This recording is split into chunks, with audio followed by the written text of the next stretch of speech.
साल अव्वल Urdu optional paper 2 semester 2 का निसाब। उर्दू ऑप्शनल पेपर 2 में 4 यूनिट हैं। पहले यूनिट में 2 बाब हैं। इस यूनिट में पहला ड्रामा उर्दू के शेक्सपियर आगा हश्र काश्मीरी का है। आगा हश्र काश्मीरी का ये फुल लेंथ ड्रामा था, लेकिन इसकी मकबूलियत की बिना पर उन्होंने इसको यकबाबी ड्रामा भी बनाया और वही हमारे निसाब में शामिल है। ये रुस्तुम और सोहराब 2 किरदारों की कहानी है। दोनों बाप बेटे हैं, लेकिन उनकी शनाख्त पोशीदा रखी गई है। सोहराब तौरान का सिपह सालार है और रुस्तुम ईरान का सिपह सालार है। शहंशाह केकौस ने इनमें से किसी एक को कत्ल करवाने की या बाप बेटे को एक दूसरे के हाथों मरवाने की साजिश रची है। इसी पर मबनी ये ड्रामा है और ये ड्रामा अलमिया ड्रामा में शुमार किया जाता है। ड्रामे के आखिर में रुस्तुम अपने बेटे सोहराब को कत्ल कर देता है और आखिर में उसको पता चलता है कि उसने दर हकीकत अपने बेटे ही को कत्ल किया है, तो वो सर पीटता रह जाता है। इस तरह से ये ड्रामा अलमिया अंजाम पर ख़त्म हो। दूसरा ड्रामा इसके बरक्स है, तरबिया ड्रामा है, अंग्रेजी में जिसको हम कॉमेडी ड्रामा कहते हैं। ये ड्रामा उर्दू के मशहूर तंज़ो मिज़ानिगार शौकत थानवी का लिखा हुआ ड्रामा है। ये ड्रामा मुसलमानों की कदीम तहजीब की जो बुराइयां हैं उसको बेनकाब करता है। इस ड्रामे में मीर साहब बज़ाहिर एक बहुत सही मामूली से सफ़र पर जा रहे हैं, लेकिन उसकी तैयारियां इस तरह से करते हैं कि जैसे वो विलायत के सफ़र पर जा रहे हैं और कई सालों के लिए रहने के लिए जा रहे हैं।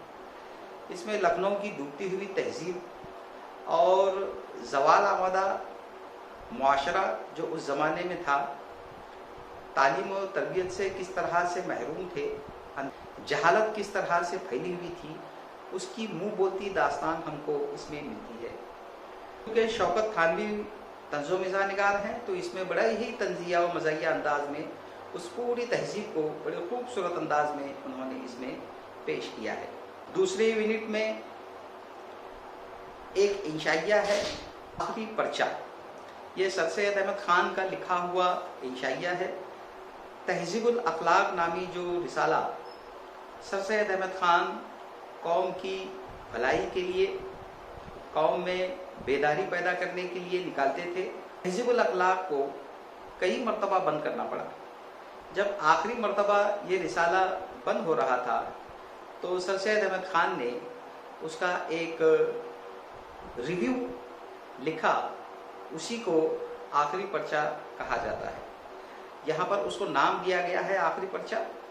इसमें उन्होंने इस पर्चे के ज़रिए जो भी खिदमत अंजाम दी हैं, मुल्क व कौम के लिए, मुसलमानों की इस्लाह के लिए जो कुछ भी उन्होंने किया और मुसलमानों ने उनके साथ क्या किया, उसकी बड़ी मुँह बोलती दास्तान इसमें उन्होंने पेश की है।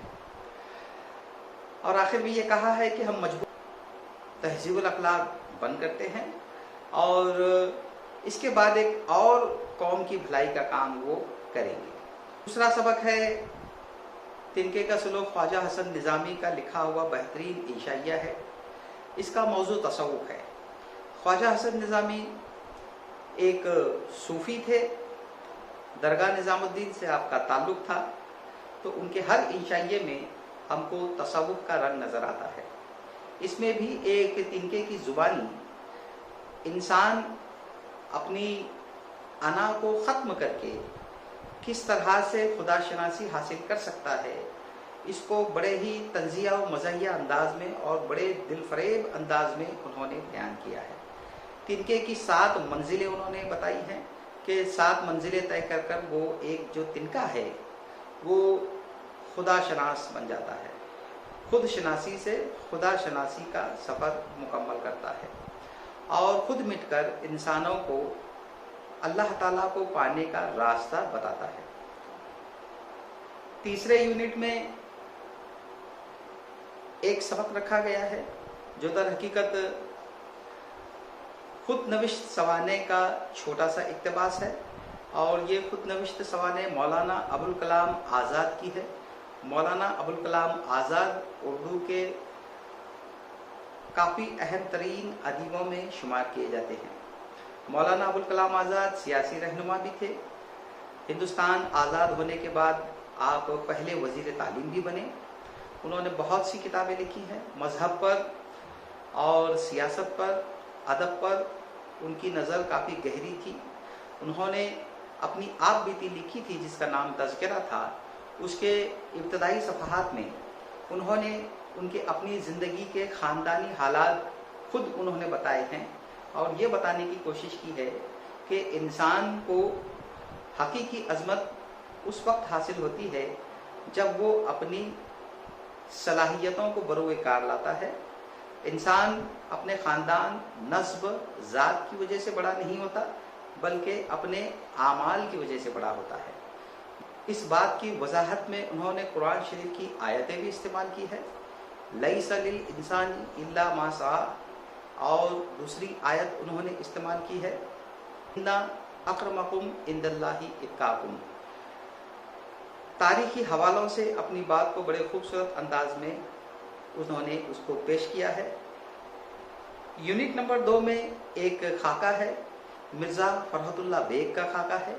मिर्ज़ा फ़रहतुल्लाह बेग उर्दू के बहुत अहम तंज़ो मिज़ा निगारों में शुमार किए जाते हैं, और आपको उर्दू में खाका निगारी की इब्तिदा करने का शरफ भी हासिल है।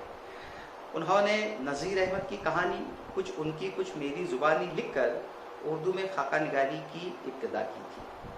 उनका एक खाका है एक वसीयत की तामील। ये खाका उर्दू के बहुत अहम तरीन अदीब वहीदुद्दीन सलीम साहब का है। वहीदुद्दीन सलीम उस्मानिया यूनिवर्सिटी में शोबे तर्जुमा में मुलाजिम थे और इस्तिलाह साजी का काम करते थे। उनकी पहली मुलाकात फ़रहतुल्लाह बेग से हैदराबाद के रेलवे स्टेशन पर होती है, जहाँ पर वो एक दूसरे को जानते नहीं हैं, लेकिन फ़रहतुल्लाह बेग को मिलने के लिए वहीदुद्दीन सलीम खुद पहल करके जाते हैं और उनसे मुलाकात करते हैं और कहते हैं कि फ़रहत, मुझे तुझसे मिलने का बड़ा इश्तियाक था, क्योंकि मैंने तेरा नज़ीर अहमद वाला मज़मून मैंने पढ़ा है और बहुत अच्छा मज़मून तूने लिखा है, लेकिन हमारी ये बदनसीबी है तू जैसा शागिर्द नहीं मिलता कि मरने के बाद मेरा भी उतना अच्छा कोई खाका लिख सके। फ़रहतुल्लाह बेग वैसे मिज़ाज निगार थे। उन्होंने फ़ौरन उनसे कहा कि बड़े मियाँ, डरते क्यों है, मर जाइए, मैं आपका मज़मून लिख दूंगा। और उसी को उन्होंने समझा कि शायद उनके लिए ये एक वसीयत थी, क्योंकि कुछ ही दिनों में, कुछ ही 1-2 सालों के अंदर उनका इंतकाल हुआ, इसलिए उन्होंने उनका खाका लिखा और उस खाके का उन्वान उन्होंने एक वसीयत की तामील रखा। इसमें वहीदुद्दीन सलीम की तालीमी सलाहियतों का, उनकी शख्सी खूबियों और कुछ खामियों का भी तज़किरा किया है। बड़े खूबसूरत तंज़िया मज़ाहिया अंदाज में ये खाका लिखा गया है। चौथे यूनिट में 2 अफसाने हैं। पहला अफसाना मुफ्त करम दाश्तन के नाम से है। मुफ्त करम दाश्तन प्रेमचंद ने लिखा है। प्रेमचंद उर्दू के पहले अफसाना निगार हैं। उन्होंने अफसाना निगारी की बुनियाद डाली और मुफ्त करम दाश्तन उनका एक हल्का फुल्का बहुत खूबसूरत अफसाना है। इस अफसाने में ये बताने की कोशिश की गई है कि अदीब हुक्काम से मिलने के लिए कतराते हैं। उसकी वजह यह है कि वो बड़े लोगों से ताल्लुक़ रखना नहीं चाहते। शहर में नए करेक्टर आए हैं और वो प्रेमचंद से मिलना चाहते हैं, यानी मुसन्निफ से मिलना चाहते हैं, और इसकी खबर आवाम में पहुंचती है। दोस्त मशवरा देते हैं कि बड़े लोगों से मिलने में फासला रखना चाहिए। प्रेमचंद ये सोचते हैं कि ज़िला कलेक्टर ने बुलाया है तो उससे एक मरतबा मिल लेना चाहिए। वो मिलकर आते हैं। आने के बाद में आवाम के अंदर उनकी मुलाकात के चर्चे होने शुरू होते हैं और बात इतनी बढ़ जाती है कि लोग ये भी कहने लगते हैं कि मुसन्निफ के कलेक्टर से बहुत गहरे ताल्लुकात हैं और कलेक्टर अपने कोई भी मामलात मुसन्निफ को पूछे बगैर करते नहीं हैं। इत्तेफाक से उनके एक दोस्त को पुलिस पकड़ कर लेकर जाती है और अपने बच्चे को छुड़वाने के लिए वो मुसन्निफ के पास आता है और अपने बचपन की यादें ताज़ा करता है, बताता है और ये दुहाई देता है कि कलेक्टर से आपके ताल्लुकात बहुत अच्छे हैं, इसलिए किसी तरह मेरे बच्चे को आप कलेक्टर से कहलवा कर पुलिस से छुड़वाएं। मुसन्निफ झूठ मूठ में कह देते हैं कि ऐसा तो हो नहीं सकता है कि कलेक्टर मेरे कहने पर आपके बच्चे को छोड़े, क्योंकि ये बड़े लोग होते हैं, छोटी मोटी बातों के अंदर ये ध्यान नहीं देते हैं। इस तरह से वो टाल मटोल कर उसको वापस भेज देते हैं। लेकिन इत्तेफाक ये होता है कि कुछ ही दिनों के अंदर उनका बेटा आज़ाद हो जाता है और वो अपने बेटे को लेकर गांव की बड़ी सौगातें लेकर घर पर आ जाता है और ये कहता है कि आप ही की कोशिशों से मेरा बच्चा आज़ाद हो गया है, पुलिस ने उसको छोड़ दिया है। मुसन्निफ दिल ही दिल में बड़ा शर्मिंदा होने लगता है, लेकिन ये सोचता है कि भाई चलो जो सौगातें आई है इसको हम मुफ्त में क्यों गंवाएं। इस तरीके से बड़े खूबसूरत अंदाज में बड़ा हल्का फुल्का अफसाना ये प्रेमचंद ने लिखा है। दूसरा अफसाना है भोला। भोला राजेंद्र सिंह बेदी का लिखा हुआ मशहूर अफसाना है। इसमें एक 9 साल के बच्चे की कहानी बयान की गई है। एक बूढ़ा शख्स है जिसका बेटा मर चुका है, वो अपनी बेवा बहू और एक छोटे बच्चे के साथ रहता है। बच्चे को कहानियां सुनने का बड़ा शौक होता है और वो दादा से हमेशा कहानियां सुनने का इसरार करता रहता है। दोपहर के वक्त एक रोज बच्चा बड़ी जिद करता है तो दादा उसको कहते हैं कि दोपहर के वक्त कहानी सुनने से मुसाफिर रास्ता भटक जाते हैं। और इत्तेफाक से बात ये होती है कि उसका जो मामू है वो उसकी माँ को राखी बंधवाने के लिए गांव से आने वाला होता है और इत्तेफाक से बहुत रात गुजरने के बावजूद भी वो नहीं आता। रात में अचानक माया की जब आँख खुलती है तो वो भोला को अपने बिस्तर में नहीं पाती। ससुर को उठाने के बाद में सभी लोग जमा हो जाते हैं और पुलिस के पास रिपोर्ट लिखाने की बात होती रहती है और इत्तेफाक से भोला अपने मामू के साथ वापस घर लौट आता है। सब लोग परेशान हो जाते हैं कि ये कैसे पहुंच गया। तो उनका मामू कहता है कि मैं रास्ता भटक गया था और अचानक मुझे दूर कहीं एक कंदील की रोशनी नजर आई तो मैं आकर देखा तो ये भोला था। और सब लोग पूछते हैं कि अरे भोला तूने ऐसा क्यों किया। तो वो बड़े मासूमियत से जवाब देता है कि दादाजी आप ही ने तो कहा था कि दोपहर में कहानी सुनने से मुसाफिर रास्ता भटक जाता है, इसलिए मैं मामू को ढूंढने के लिए चला गया था। यहाँ पर ये हमारा निसाब मुकम्मल होता है।